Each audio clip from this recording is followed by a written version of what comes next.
This is a build video of the Carvacraft F86 kit from the 1950s. The F86 was deployed early in the Korean War by the US to counter the threat posed by the MiG-15 produced by the Soviet Union.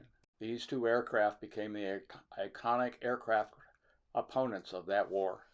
Here's a wood kit from the 40s and 50s. I built one Carvacraft kit during that period of time. It's the only one I ever saw. Monograms, Strombecker, Willows, Comet, even testers were common, but Carvacraft is a new one to me. However, they do make this line of models, plus apparently several more, so I intend to build this one. It's the F86 Sabre Jet.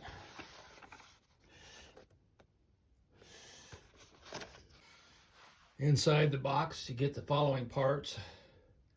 The fuselage is partially carved. The wings are cut out in plan view, but are a piece of sheet wood stock. You get your little sanding stick to help do the job. Get some glue, some decals, the plans, and an ad. Here are the plans laid out, basically in an exploded view with the instructions here.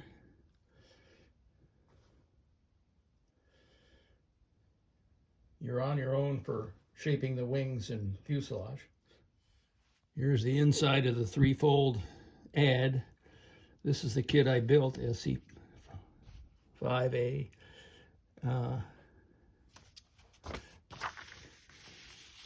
And here are two additional kits. This is the one we're going to build. I've assembled my tool. For many builders of this who were children, I assume that would be their only tool. When I was young, I had access to my father's array of tools and sandpaper. And now, in the more modern day, I can actually cheat and use a tool like this as well. Here's the fuselage. You can see it has ridges that need to be sanded out. But the problem it has, looking at the plans, is that there are no cross-section indications. So I don't know if this bottom part should be flat or sanded round in these areas here. Where the wing fits, obviously from here to here, it has to be flat, so it's flat all the way across the bottom. So I'll mark that and start sanding. Here's my initial effort at sanding the fuselage. I'm pretty happy with it, except for the inlet, where I don't think it's really captured the unique inlet the F86 had with the little radome up here. Well, as often happens, I got a little carried away in the sanding and split the wing, so now we have to wait for it to be glued back together again. In the meantime, we'll start on the tail surfaces. Here I'm installing the wings. There's no information as to what the dihedral angle should be, but I'm assuming it's near zero. The vertical fin sits in a slot. The horizontal stabilizers need to be butt joined at an angle as shown. One butt joint held, one didn't. Oh well, try again. Fill this big gap and others with a mixture of white glue and fine sawdust. It does include landing gear details, but no instructions as to where to put them. Plus, there's no gear doors or gear bays represented. So they would look kind of all alone. The picture shows the wheels, all the wheels are the same size. I've looked at various references, and that appears to be pretty close to true.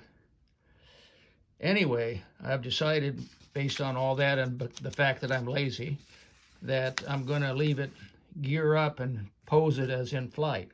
So the next thing to do would be to put on the vacuum-formed canopy. Now, looking at this canopy, it's not too bad, but I think it's deformed. But it's the best I can do.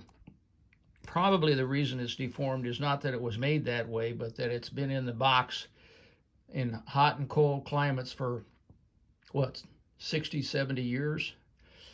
Anyway, that's the next step. I tried to install the decals. The two shown in the water worked fairly well. The first wing decal broke up pretty badly, but I kind of pieced it together. The rest of them fell apart before I could get them installed. I'm not surprised, they're really old and I didn't put any strengthening material on top of them before I started. Here's the finished model. Give me a like and a subscription if you appreciated this video.